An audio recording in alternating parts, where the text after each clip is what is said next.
எல்லாம் நல்லா இருக்கீங்களா? சரிங்க. இந்த கிளிகளுக்காக போராடுறவருங்க சேகர்.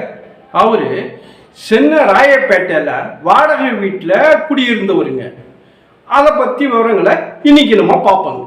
நீதிமன்றங்க அவரை வீட்டை காலி பண்ணி வீட்டு ஓனர்கிட்ட வீட்டை ஒப்படைக்க சொல்லி உத்தரவு போட்டிருக்குங்க. சேகர் சொல்றாருங்க, வீட்டை காலி பண்றதை பத்தி எனக்கு எந்த கவலையும் இல்லை, ஆனா இந்த வீட்டை தேடி பசி ஆடுறதுக்காக பல ஆயிரம் கிளிகள் தினந்தோறும் வந்து பசி ஆடிட்டு போவோம். இப்ப அதுங்கெல்லாம் வந்து பார்த்து போட்டு ஏமாந்து போகுமே, அதுக்காக தான் நான் கவலைப்படுறேன் அப்படின்ட்டு அவர் சொல்றாருங்க.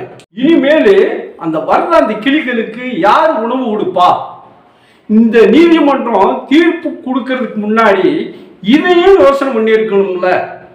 இதையும் யோசனை பண்ணி தீர்ப்பு வழங்கியிருந்தா நல்லா இருக்கும் அப்படின்னு சொல்லி கண்ணில் வர்ற கண்ணீரோட அவர் சொல்றாருங்க. இந்த கிளிகளுக்கு வந்துங்க, நான் இந்த வீட்டுக்கு வந்து 20 வருஷமா தினமும் உணவு கொடுத்துக்கிட்டு இருக்கேன். ஒரு நாள் 2 நாள் அல்ல, 20 வருஷமா இந்த கிளிக இங்க வருது உணவுக்காக நானும் கொடுத்துக்கிட்டு இருக்கேன். நீதிமன்றம் வீட்டு ஓனருக்கு சாதகமா தீர்ப்பு கொடுத்துருக்கு, அதுல தப்பே இல்லைங்க. இயற்கையை மட்டும் பார்க்காம சட்டத்தை மட்டும் பார்த்து அவங்க வந்து தீர்ப்பு கொடுத்துருக்காங்க. அது வந்து அவங்க அளவுக்கு நியாயமானதுதான். எல்லா தீர்ப்புகளையும் ஒரே மாதிரியான பார்க்க கூடாதுங்க. இயற்கையும் முக்கியம், இயற்கையும் பாதுகாக்கணும்ல. தீர்ப்பு இயற்கைக்கு எதிராகவே நான் பார்க்கறேங்க.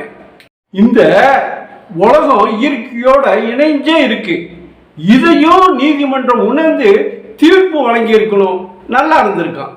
இந்த கிளிகளுக்காக தினமும் ஒரு நாளைக்கு 60 கிலோ அரிசி நான் வந்து என்னுடைய செலவுல அந்த கிளிகளுக்கு போட்டுக்கிட்டு இருந்தேன். அப்படிப்பட்ட நானே இந்த வீட்டை வந்து அபகரிக்க ஆசைப்படுவேனா?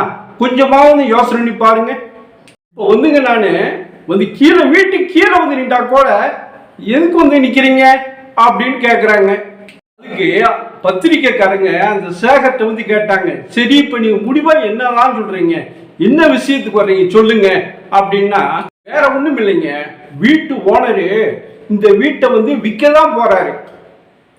இதை தெரிஞ்ச சில தன்னார்வலர்கள் வந்து இந்த வீட்டை வாங்கி நான் வந்து உங்கள்கிட்டே கொடுத்துட்றேன், நீங்க எப்பவும் போல வந்து கிளிகளுக்கு உணவு கொடுங்கன்னு சொல்லி சொல்றாங்க. அப்படி இந்த ஓனரு விற்கிறதா இருந்தாங்க. இந்த மாதிரி ஒரு தன்னார்வலர்களுக்கு யாருக்காவதும் வீட்டை கொடுத்துட்டா நான் வந்து என்னுடைய ஆசையான இந்த கிளிகளுக்கு தினமும் வந்து அதோடைய பசியார உணவுகளை கொடுத்துக்கிட்டு இருப்பேன். என்னுடைய ஆசை தாங்க, இந்த கிளிங்க வந்து பசியோட திரும்பி ஏமாந்து போகக்கூடாது. அது எனக்கு நிறைவேறினா போதுங்க. இந்த கிளிகளுக்கு எப்பவும் போல எனக்கு வீடெல்லாம் வேணவே வேணாம்.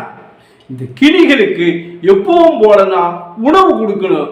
அதுக்கு வந்து ஏதாவது ஒரு நல்ல மார்க்கு கிடைச்சாவே எனக்கு போதும். அதுதான் என்னுடைய ஆசையும் கூடங்க, அது நிறைவேறட்டுங்க.